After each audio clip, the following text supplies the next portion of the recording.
con la proyección del documental Nuit dehors et de lumière de Issa Giannini. Nos enorgullece que el embajador Shafiki presente el documental. Gracias por su presencia en nuestra institución. En el ITAM hemos impartido cursos de francés desde hace más de 20 años de manera ininterrumpida. Parte de la continuidad y del encanto que la lengua francesa tiene para nuestros estudiantes representa o se debe a su solidez, a la gran tradición que posee y a la diversidad de expresiones que la caracterizan. La lengua es inseparable de las convenciones lingüísticas, de las normas, sí, pero también y sobre todo de la cultura o de las culturas que la sientan y en las que se da. El francés es una lengua rica, sólida, con variedad de expresiones. Esta unidad en la diversidad enriquece los intercambios y amplía la mirada de la comunidad francófona y, por supuesto, de los estudiantes, de nuestros alumnos, que semestre a semestre buscan aprender la lengua francesa desde sus múltiples voces.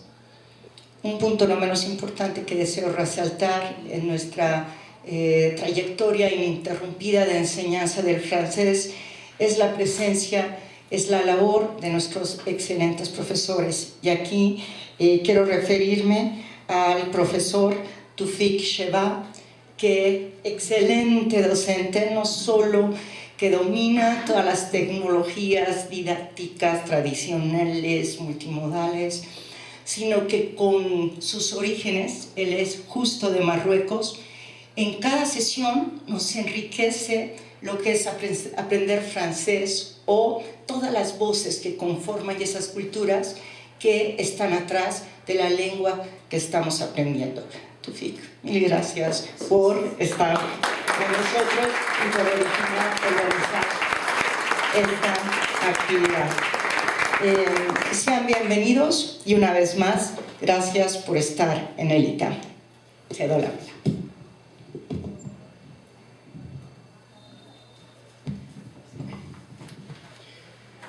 Muchas gracias, doctora Rosa Margarita Galán, doctor Stéphane Ribeiro. Bonjour. Y buenas tardes a todas y a todos. Quiero primero agradecer a los organizadores, la doctora y el departamento también de Relaciones Internacionales, y también el papel jugado como puente de acercamiento entre nosotros a Tawfiq Shibat, el profesor y el amigo, que es precioso también para nosotros marroquíes aquí y para los mexicanos, pues, porque es un verdadero puente de entendimiento. Y además tiene la responsabilidad de enseñar a la lengua francesa. Y para mí hoy es un honor estar en esta institución famosa que tiene una fama importante. Cada vez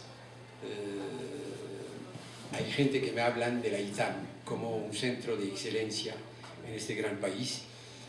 Y una anécdota: esta mañana mi hija, que está en Montreal, en la universidad, me ha llamado para decirme: ¿vas a dar una conferencia en la ITAM? Tengo muchas amigas que están aquí. Entonces me ha cargado de saludar a sus amigas. Empiezo con eso. Y estoy también honrado porque desde que he llegado a México, las embajadas que hablan francés y además los países que pertenecen a la Organización Internacional de la Francofonía me han hecho el honor de elegirme como presidente del grupo de los embajadores de la francofonía. Se trata de un espacio, como saben, importante en que hay la representación de los 5 continentes. Se trata de 88 países que pertenecen a la Organización Internacional de la Francofonía con un peso a nivel mundial, para el francés la segunda lengua de las organizaciones internacionales. Es el espacio en que hay una diversidad cultural, porque empieza en América con Quebec, llega a África, pasando por Vietnam, por Rumania, por Francia, y entonces es el espacio de la diversidad cultural y de la diversidad de civilizaciones, de experiencias, de luchas diferentes, pero con referencias de valores universales, de derechos humanos, de respeto de la diversidad. Es el único espacio que defiende abiertamente no solamente la diversidad cultural, pero también la diversidad lingüística. Entonces no hay contradicción entre hablar el francés y aprender otros idiomas, porque hay que saberlo, contrariamente a lo que la gente puede pensar. La iniciativa de la creación de la Organización Internacional de la Francofonía no es una iniciativa francesa, es una iniciativa de países africanos. Eso puede dar la idea que se trata de países que han conocido a la colonización, y mucha gente puede pensar es la continuación de esta historia, pero en verdad la lengua francesa dentro de esos países, muchos militantes la han considerado como una arma de guerra para la independencia también. Grandes autores como Kate Biassi de Argelia, o como la representante actual de la francofonía en el mundo, Leila, que es una marroquí, representa esta diversidad. Entonces, la alimentación de la cultura, de la literatura y también de la lucha sobre asuntos importantes que se refieren a la Revolución Francesa de 1789 y también a la Revolución Americana. Muchos movimientos se refieren a esos valores para la lucha para la democracia en muchos países. La lucha para la igualdad del género, la equidad, es un espacio muy importante en que había progresos a este nivel. Y también porque el mensaje principal de la francofonía es defender la paz, el diálogo entre culturas y la contribución, la cooperación para llegar a construir un mundo diferente, un mundo, como se dice en las Naciones Unidas, el mundo que queremos. Es decir, es un mundo en que se respeta la dignidad humana, un mundo en que hay respeto no solamente de la diversidad cultural, pero de la diversidad de la naturaleza, para un desarrollo sostenible, respetuoso de la naturaleza, pero también respetuoso de la dignidad humana, y que busca el desarrollo de modelos nuevos de desarrollo más incluyentes, más justos y más respetuosos de las condiciones de la paz, del intercambio entre los pueblos. El 20 de marzo es el Día de la Francofonía, mañana. En todos los países de la francofonía, en los 5 continentes, vamos a ver actividades sobre este tema de entendimiento entre los pueblos. Este mensaje tiene más valor que nunca, porque estamos en un momento en que la situación mundial pone muchos problemas. Y hay el desarrollo de ideas y de corrientes que ignoran a la historia reciente en que la humanidad ha pagado un costo importante en términos de guerra, en términos de rechazo del otro, y hoy hay un renacimiento de este tipo de discurso dentro de muchas partes del mundo y junto a nosotros. El mundo en que las fronteras van a haber, hay ciertas personas que quieren que las fronteras se fortalecen, en que hay un rechazo de las otras culturas y en que el entendimiento entre los pueblos se transforma cada día en un desafío importante. Y eso es un peligro para llegar a lo que quiere la comunidad internacional formalmente. Pienso a los objetivos de desarrollo del 2030. Pensó en otras regiones del mundo en que hay otros desafíos. En África, por ejemplo, hay una agenda del 2063 con todos esos objetivos de desarrollo y también de democracia y de respeto de la diversidad dentro de los países y fuera con los otros países. Yo tengo como costumbre decir siempre que los países que pueden jugar un papel importante relativamente a esos valores son países que pueden discutir, dialogar con su diversidad interna. Un país que no puede discutir con su diversidad interna no puede discutir con el mundo.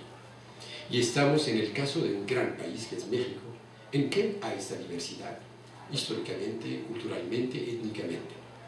Y en que el tema del diálogo interno es muy importante para la construcción de una verdadera democracia y para llegar a la participación de las poblaciones y para el respeto de la dignidad de sus ciudadanos. Eso es un desafío que todo el mundo comparte actualmente en ese gran país. Y entonces este país puede jugar un papel importante dentro del diálogo que debemos desarrollar a nivel mundial. Es eso el contexto que da probablemente una pequeña legitimidad al tema que quiero compartir con ustedes hoy. Es el tema del Atlántico. ¿Qué papel puede jugar el Atlántico en este mundo en cambio, en que hay muchos cambios? Y me he dicho, para desarrollar a este tema, necesitamos probablemente volver un poquito al pasado. Y para descubrir cuáles son las condiciones actuales que permiten decir que este espacio, un poquito olvidado, cuando estamos en esta parte del mundo, porque este espacio puede jugar un papel importante en el presente y sobre todo en el futuro del mundo. Y en mi experiencia personal he tenido la oportunidad, cuando fui profesor en la universidad, yo soy economista, pero no es malo salir de la economía y ver lo que se pasa en otras disciplinas. He tenido la oportunidad de enseñar, de haber un curso de historia económica. Y en este curso he aprendido muchas cosas sobre esta región del mundo, el Atlántico, el Mediterráneo, porque lo que se llama la modernidad, esta nueva época, ha empezado cuando el Mediterráneo ha dejado su papel de centro del mundo. Es decir, al fin del siglo XIV y en el siglo XV, cuando había una gran crisis del sistema dominante en esta parte del mundo y en el mundo de manera general, porque eso se probó en Japón también, el sistema feudal. Y esta crisis es una crisis que depende del sistema de producción, porque fue un sistema feudal, es decir, un sistema en que la sostenibilidad económica, social, política de los países depende de la capacidad de producir en el mundo rural, porque las ciudades no jugaban un papel importante en esta época. Había menos del 5% de la población en Europa, por ejemplo, que vivían en ciudades. Y entonces la mayoría de la población vive en el mundo rural y todo el mundo depende de la capacidad del sistema de producir alimentos suficientes para sostener la vida de las poblaciones. Y es por eso que este sistema no podía responder en sus condiciones, en su lógica económica, porque a cada vez que una parte, un componente de ese sistema, quiere haber una potencia económica, demográfica, sobre todo, debe extender a las tierras que debe cultivar. Y entonces eso explica por qué en esta época no había un sistema de Estado-nación, había poderes de dirigentes en cada parte, y entonces hay guerras intestinas permanentes, porque la única manera de extender y de fortalecer su poder económico es tomar o apropiarse a las tierras del vecino. Eso lo ha dado, por ejemplo, la guerra de 100 años entre Francia e Inglaterra, por ejemplo. Y dentro, en España, en Rusia, y con algunas especificidades. Y entonces la evolución demográfica depende de esta situación, de esta lógica. Es por eso que había una evolución demográfica en que hay un aumento y después baja la población porque no hay la alimentación suficiente y hay enfermedades que se desarrollan y que hacen el torno de todo el Mediterráneo, en el norte de Europa y en el sur, en África. África es importante en ese momento porque el centro mundial de comercio se ha desarrollado alrededor del Mediterráneo, y entonces viene el oro, por ejemplo, que va a empezar con otra historia, con esta parte del mundo, el sal, del centro de África, llega pasando por el Sahara marroquí, hasta las grandes ciudades de Marruecos, es decir, las que se quedan famosas actualmente, Marrakech y la ciudad de Fas, y llegan a Tánger, que está a 13 kilómetros en el estrecho del Mediterráneo. Eso fue la lógica de este sistema, que fue el sistema dominante en este momento. Wallerstein hablaba, es un gran historiador, u Brodel, que ha reservado a todos sus trabajos sobre el mundo mediterráneo. Su tesis ha necesitado 20 años de investigación y ha tratado únicamente de un momento el Mediterráneo en el tiempo de Felipe II. Y todos esos mundos, esos historiadores muestran que la crisis del mundo feudal ha dado la oportunidad de la creación de una nueva economía mundo en Europa. Es la apelación de Wallerstein para hablar de la economía que va a empezar. Pero, ¿cuáles son las características que van a dar a lo que estamos viviendo hoy? Es decir, un mundo organizado sobre una economía mundial, un mundo en que había esta lógica de mundialización, pero al mismo tiempo puede parecer una contradicción, pero es la dialéctica de la formación de este mundo, en que hay estados-naciones que han nacido. Mundialización, no se habla de globalización en este momento, mundialización y estados-naciones, con el crecimiento de un nuevo tipo de gobernanza. ¿Cómo ha empezado esta historia y cómo vamos a salir del Mediterráneo para ir al Atlántico? Tres condiciones me parecen importantes tomar en cuenta para comprender y no solamente describir a lo que se ha pasado. Tres condiciones. La primera, hemos hablado de la crisis del sistema feudal. Y entonces no hay posibilidad de reproducir al mismo esquema. Hay que salir de ese sistema. Estamos, es importante esta palabra, en situación de transición histórica.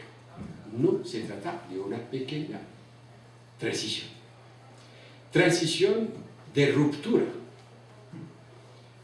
Porque el mundo antiguo, desde las comunidades primitivas, en el debate podemos volver a este aspecto, es la primera vez en que la historia de la humanidad va a empezar, va a haber una dinámica fuera del mundo rural. Estamos en el momento en que la civilización va a ser más urbana. Es la primera vez en la historia de la humanidad. Eso es el primer elemento. Crisis y empieza la transición. ¿Quién empieza la transición? Es el país más pequeño del punto de vista del sistema feudal. Un gran país dentro de la lógica del feudalismo debe haber tierras inmensas, debe haber una población importante, o los dos. El más pequeño país del sistema feudal fue Portugal. Y entonces este país no tiene objetivamente la posibilidad de desarrollar la misma lógica para llegar a un nivel de potencia económico y social, político importante. Y entonces la única posibilidad para este pequeño país, para dar una respuesta a la crisis del feudalismo, es salir del feudalismo y empezar las conquistas, buscar otro lugar. Y así, en términos de diversidad espacial, es el único país que va a haber fuera del mundo mediterráneo. Va a ir al Atlántico. Eso tiene algo que ver para nosotros con el tema de la diversidad, porque en este momento, dentro del sistema feudal, un país como España va a ver qué se pasa en Francia, qué se pasa en Rusia, pero no va a ver qué se pasa en el Atlántico. Eso me recuerda la situación actual en que la mayoría de los países, de nuestros países voy a decir, ven y miran solamente en una dirección, generalmente en el norte. Y entonces, la ruptura en términos de visión empieza con un país del margen, el margen del sistema feudal. Esta idea de margen de un sistema central es fundamental en momentos de transición en la historia de la humanidad. Eso es la segunda condición. La tercera condición, que va a haber una consecuencia institucional después, es que hay una condición de ruptura en términos de innovaciones tecnológicas. Hasta el siglo XIV,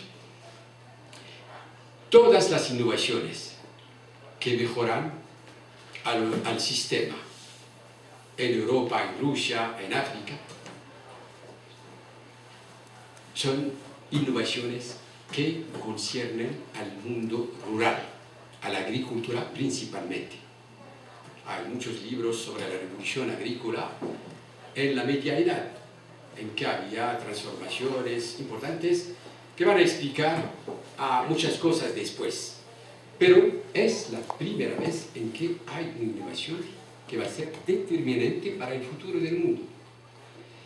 La innovación, esta innovación concierne a una forma de energía, el viento.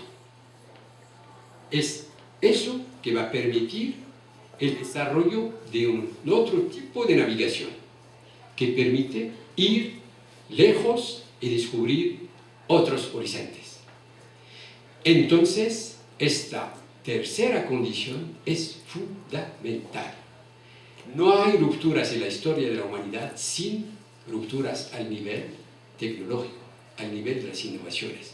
Y entonces la ciencia es determinante para la evolución del mundo. Pero esta innovación va a haber una consecuencia muy importante. Es la primera vez en que los componentes del globo de la humanidad van a ver la oportunidad de conocerse directamente. Es verdad que antes había intercambios comerciales, pero es la primera vez en que vamos a ver lo que vamos a llamar la primera forma de mundialización, el mercado mundial. Y este mercado mundial se construye alrededor del Atlántico. Es el primer mercado mundial, consecuencias sobre todo el mundo. El acercamiento entre los países va a extender a la visión de los seres humanos. Nadie no sabía que hay América. Nadie sabía que hay otras civilizaciones. Y había un conocimiento a través del comercio, pero, por ejemplo, nadie no podía saber cuál es el costo de fabricación de una mercancía que viene de China para llegar a África. Y es por eso que el comercio en este momento realizaba márgenes importantes, pero fue necesario porque hay un problema de transporte y todo eso. Con la construcción de este mercado mundial, vamos a ver la primera forma de mundialización y, al mismo tiempo, la primera forma de creación de naciones modernas. Eso va a empezar en Gran Bretaña, por diferentes causas geopolíticas, porque Gran Bretaña es una isla en que dominaba un cierto tipo de feudalismo, pero con una clase dominante que viene del norte de Europa a partir del siglo IX, X, y entonces no se trata de una clase dominante en que hay concurrencia para la tierra, porque la tierra de Inglaterra fue muy pequeña, es una isla, y entonces hay la necesidad de construir consensos políticos. Es por eso que vamos a ver el nacimiento de la primera forma de parlamentarismo en Inglaterra, para coordinar sobre eso. Y cuando se trata de recuperar a nuevas posibilidades de tierra, se van al norte de Francia, guerra de 100 años. ¿Qué quiere decir eso? Que los Tudores, que dominan Inglaterra en este momento, tienen la posibilidad de coordinar, pero dependen de esta coordinación con los otros concurrentes dentro del país, las grandes familias.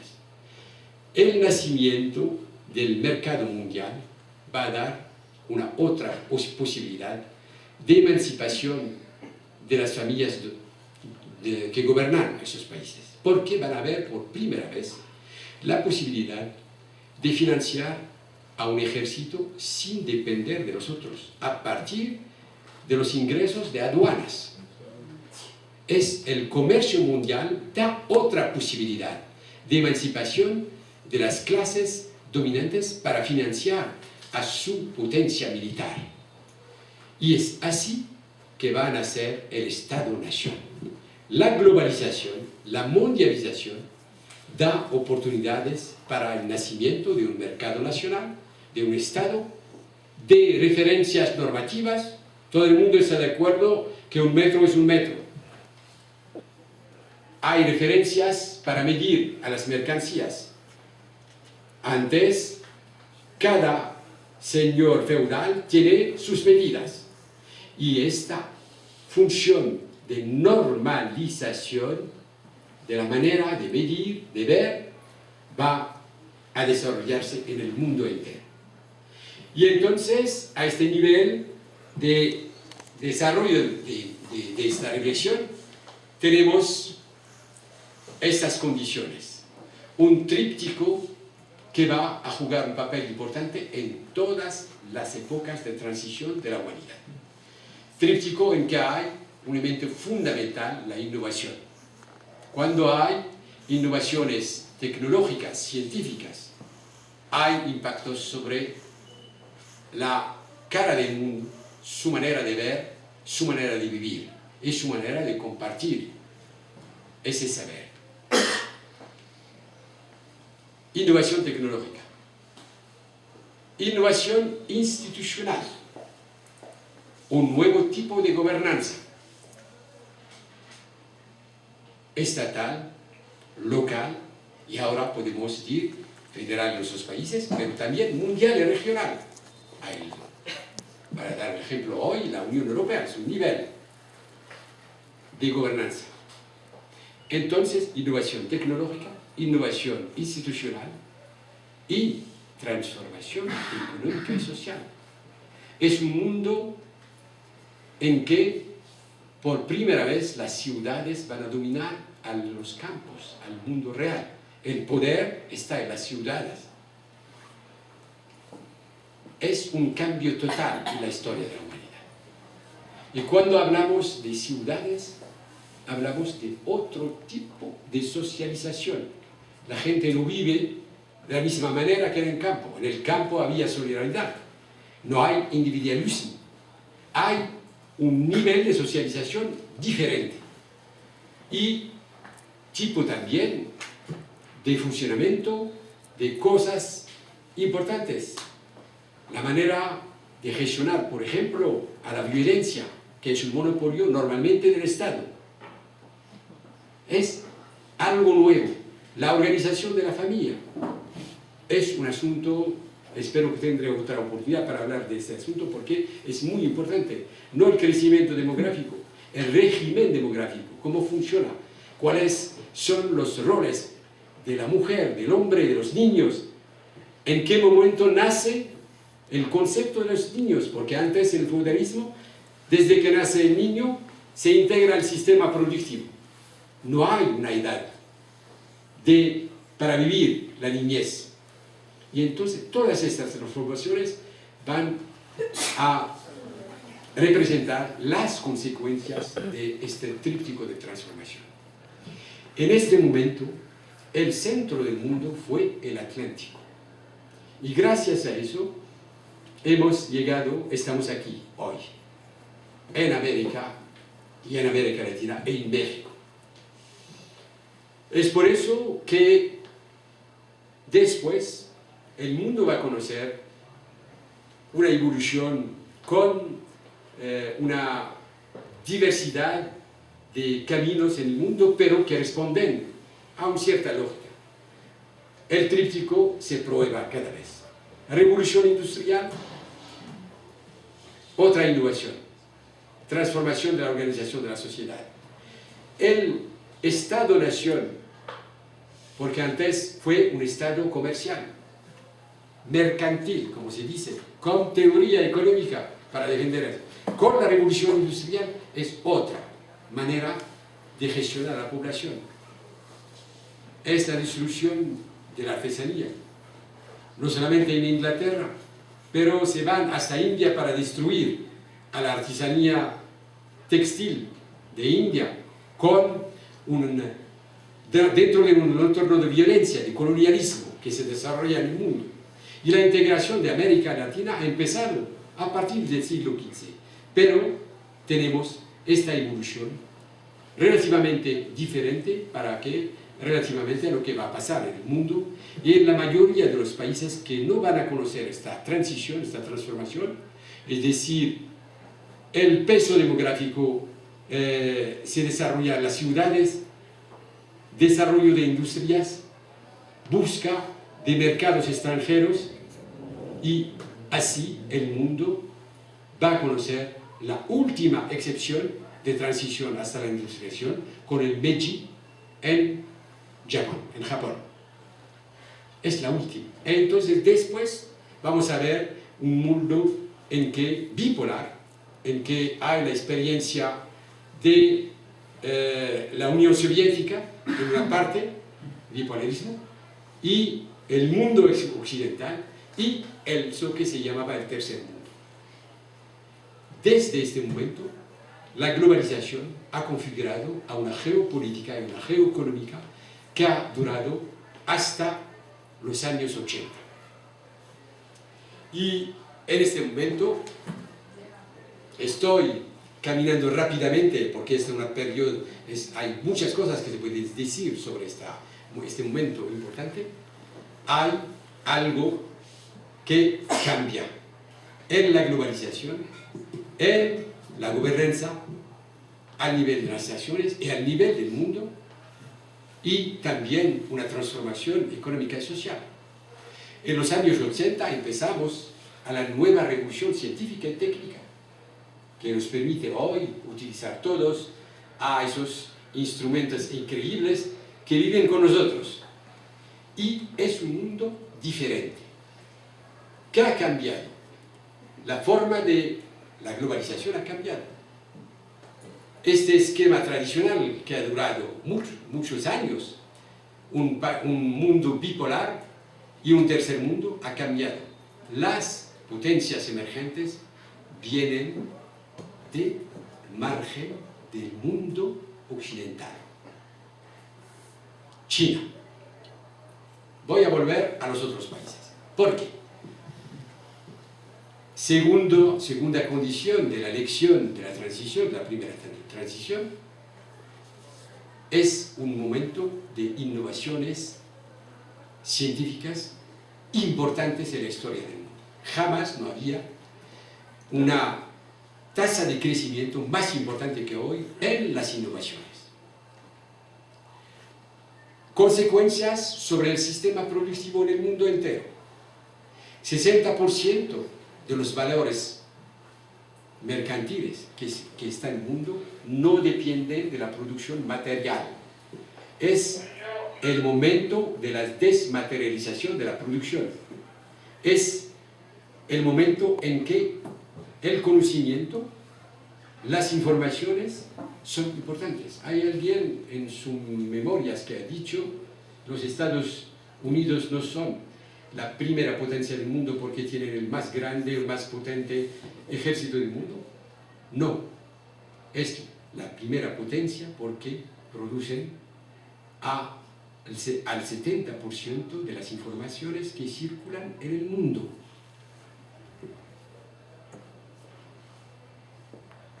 Son las memorias de este gran secretario responsable de Relaciones Exteriores, Kissinger.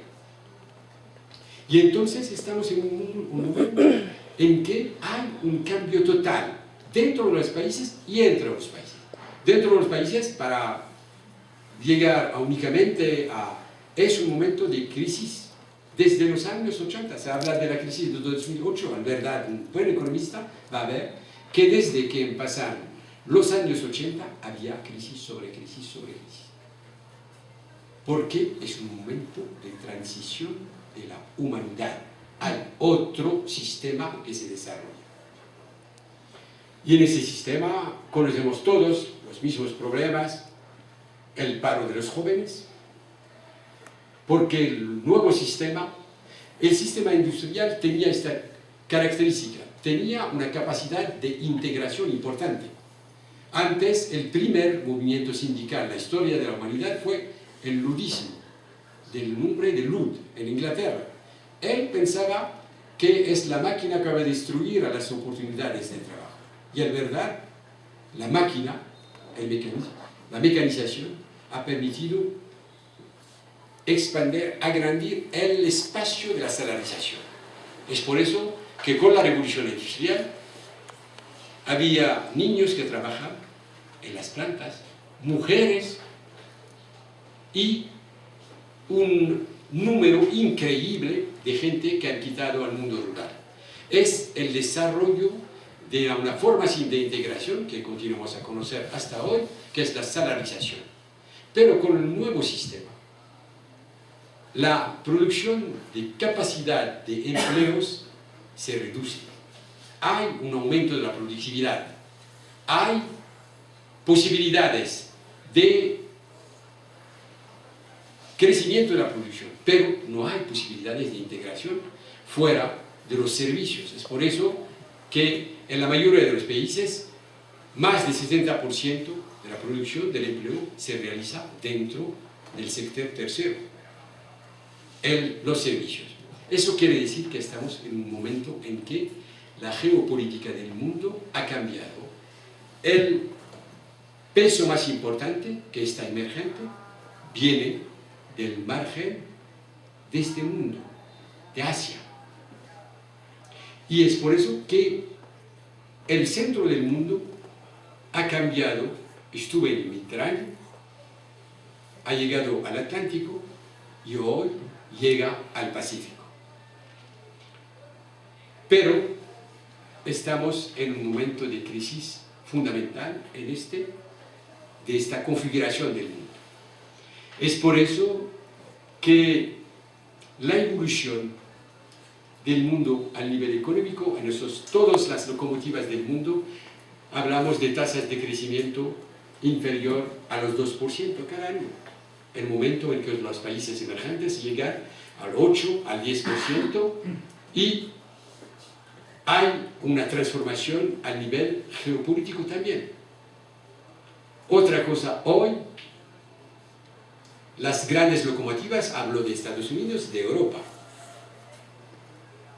no tienen una perspectiva de crecimiento importante. Y el mundo ha cambiado porque la transferencia de tecnologías no conoce las mismas barreras que por el pasado. Hay posibilidad de apropiación de los nuevos conocimientos de manera más rápida. No hay posibilidad de monopolizar el conocimiento. Y también es un momento de crisis total, en que se habla de muros, en que se habla de nuevas formas de violencia y en que la comunidad internacional ha comprendido que debemos cambiar el modelo porque no es sostenible. Necesitamos a una transición energética, necesitamos a una nueva manera de gobernar, necesitamos inventar una nueva democracia con más proximidad con las poblaciones y necesitamos aprender de nosotros, pero aprender según un esquema nuevo, diferente, que no es el esquema norte-sur. Hoy la cooperación sur-sur es fundamental, porque la transición energética, por ejemplo, es más simple pasar a las energías renovables en países en que no hay una potencia nuclear. Francia, para cerrar algunas centrales nucleares, para desarrollar a nuevas energías, debe pagar más de 10.000 millones de euros para 3 centrales. Un país como Marruecos, que pasa ahora a la producción eléctrica para llegar al 52% de origen renovable, en el caso de Marruecos, a partir de la más grande planta solar de producción de energía solar del mundo, no va a pagar nada para cerrar las centrales nucleares. Eso quiere decir que las oportunidades para construir el mundo futuro van a depender de las márgenes. Lección del siglo XV. Y es por eso que el centro del mundo va a cambiar. En todos los países desarrollados hay el problema del crecimiento del porcentaje de poblaciones viejas, con los desafíos que pone. El futuro demográfico del mundo está ahora en África. 60% de los jóvenes que van a nacer en el mundo van a nacer en África. Más de 40% del crecimiento de las clases medianas van a estar en África. La tasa más importante de crecimiento de la integración financiera, gracias al teléfono móvil, es en África. Y entonces, el futuro en términos de inversión, de transformación, de mercados, de consumo, de innovaciones, esta historia se escribe hoy al otro lado del Atlántico. Es por eso que la potencia emergente que es China da la prioridad a África. Es por eso que que hay una lucha también de otros países. Corea del Sur, son asiáticos, pero también las naciones que dominaban antes África están en regresión. Pienso a Francia. Y la cooperación dentro de este nuevo continente emergente se hace de manera nueva, dentro de la filosofía, la manera de cooperar, la cooperación sur-sur. Marruecos, que está en el margen de Europa a 13 kilómetros, como México, que está al margen de la primera locomotiva de América, que son los Estados Unidos, tienen, gracias a esta elección del pasado, un nuevo papel a jugar. Es por eso que digo que, teniendo cuenta de esas transformaciones que conoce el mundo, en que se prueba este tríptico científico, tecnológico, institucional, demográfico y transformación de la forma de la mundialización, son esos países que pueden jugar un papel importante. Y no tengo mucho tiempo, pero voy a decir algunas palabras sobre el papel de esos países, que va a darnos una nueva visión sobre el papel que va a jugar el Atlántico dentro de los desafíos futuros del mundo. Voy a empezar al otro lado, a orilla del Atlántico, a partir de Marruecos, que está en el norte de África, 13 kilómetros de España, y que ha tenido la oportunidad de contribuir a esta historia. Hay que no olvidar que esta historia ha empezado con la caída de los reinos marroquíes, se dice árabes, pero en verdad marroquíes, en Andalucía. Y esta conquista de América ha llegado con este legado de marroquíes que han pasado 8 siglos en Andalucía. Puedo asegurarles que no estuven turistas. Han creado, y van a verlo con la película, la primera escritura de música, que es un idioma, una lengua sin fronteras. Han creado matemáticas. Aquí estamos en el espacio. Han creado medicina con Avícenas. Filosofía nueva, transmitiendo al legado griego al renacimiento europeo, gracias a Averroes y otros. Arquitectura, azulejos que tenemos aquí. Manera de pensar el mundo y sobre todo, tolerancia. Todo eso se ha hecho dentro de la diversidad. Avícenas tenía su segundo, que es un judeo marroquí. Él fue musulmán. Había cristianos. Y es una lección de tolerancia que da la posibilidad del desarrollo de una civilización y de un conocimiento. Y hemos demostrado que el conocimiento es fundamental en las transiciones en la historia de la humanidad.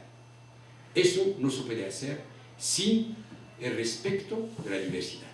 En el caso de Marruecos, es el caso hasta hoy. Tenemos una población originaria, los berberes, que representan 80% de la población.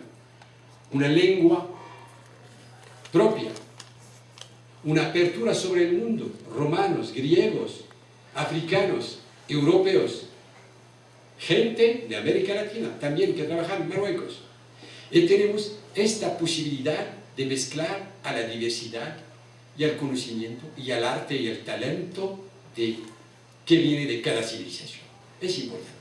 También en términos de integración regional, porque antes teníamos más de 80% de nuestros intercambios con Europa y principalmente con Francia y España. España es el primer socio comercial. Francia es el primer en términos de inversiones. Pero hemos decidido, con el nuevo rey Mohamed VI, que se llama hoy el africano, desde 2000 había 50 visitas de red a países africanos, más de 1000 acuerdos comerciales y económicos. Marruecos es el primer inversor en África del Oeste. La primera red bancaria de África del Oeste es marroquí. Los bancos marroquíes están dentro de 30 países africanos. Hay unas 50 en África. Más del 60%. La primera red de telecomunicación es marroquí. Y entonces Marruecos se ha transformado en la puerta de este continente emergente. Y está, gracias a esto, dentro de las cadenas de valores globales. África no tenía un peso dentro del mercado de automóviles en el mundo. La tasa de crecimiento últimamente más importante en este mercado mundial viene de África, pero al verdad depende de 3 países: Egipto, Sudáfrica y Marruecos. Pero el crecimiento más importante viene de Marruecos. La tasa de crecimiento de los automóviles del sector exportador en Marruecos es alrededor de 22% cada año. No es, antes fue un exportador únicamente de fertilizantes o de materias primas.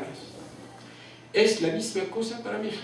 Está al margen de una gran locomotiva que está perdiendo económicamente y en términos de perspectivas a su potencial. Y es el momento en que México, como Marruecos, deben dar más importancia a su entorno regional y también al diálogo que empieza entre las dos orillas del Atlántico. Eso es verdad porque también hay, en conformidad con lo que he dicho con las innovaciones, la importancia, por ejemplo, no he hablado de eso, de las industrias creativas, el cinema. México es importante.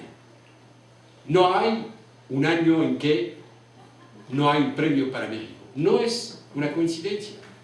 Roma es un ejemplo de posibilidad de una nueva plaza de México dentro de este mundo de imágenes que se construye alrededor de nosotros, de este capital inmaterial, intangible. Eso es un espacio también en que podemos ver una cierta posibilidad. Yo fui representante de Marruecos en la OCDE y había una comisión sobre lo que llamaban en ese momento la Comisión de Cadenas de Valores Globales. Y había un mexicano y marroquí dentro de ese mundo. Y hemos mostrado cada uno que las nuevas posibilidades de desarrollo en la agricultura, el potencial de desarrollo, aquí estamos en un país, por ejemplo, en que hay un potencial agrícola, la potencia agrícola de México depende solamente del 5% de las explotaciones, porque hay un consumo de fertilizantes al nivel de 130 kilos por hectárea. 90% de las explotaciones de México consumen menos de 30 kilos. ¿Quién es el primer productor mundial de fertilizantes del mundo? Es Marruecos. Y con esta cooperación sur-sur, y no hablo de teoría, Marruecos tiene, por ejemplo, una cooperación a este nivel de producción de fertilizantes de nueva generación que corresponden a cada tierra, cada especialidad de una tierra tiene una experiencia en África. Con Etiopía. Etiopía, en la imaginación de la mayoría del mundo, es hambre, es crisis. Hoy, gracias a la cooperación entre Marruecos, y se trata de una inversión de 3.000 millones de dólares de Marruecos en Etiopía, se ha multiplicado la producción agrícola por 10 y Etiopía va a exportar. La lucha contra la hambre y la autosuficiencia alimentar es posible si podemos encontrar a nuevos caminos que nos salen de las visiones exóticas sobre nuestros países. Hay que salir de esta imagen en que un marroquí cuando ve a México lo ve a partir de una película de Hollywood, en que hay un sombrero y un hombre que duerme, y cuando ve que te vas, te tira en la espalda. No es eso México. México es un país de diversidad, de trabajadores, de talento, de creatividad. Y también, yo vengo de un país en que siempre hay gente que me dicen, circulan con cámaras, la gente, las mujeres se quedan en casa. Vengo del país en que la lucha de las mujeres ha dado resultados sobre la democratización del país. Vengo del país que ha innovado institucionalmente. El primer presupuesto sensible al género del mundo fue realizado en Marruecos. Y la señora Michelle Bachelet ha venido a Marruecos el 8 de marzo del 2012 para saludar a esta invención, que no es simple, gracias a la lucha de mis compañeros.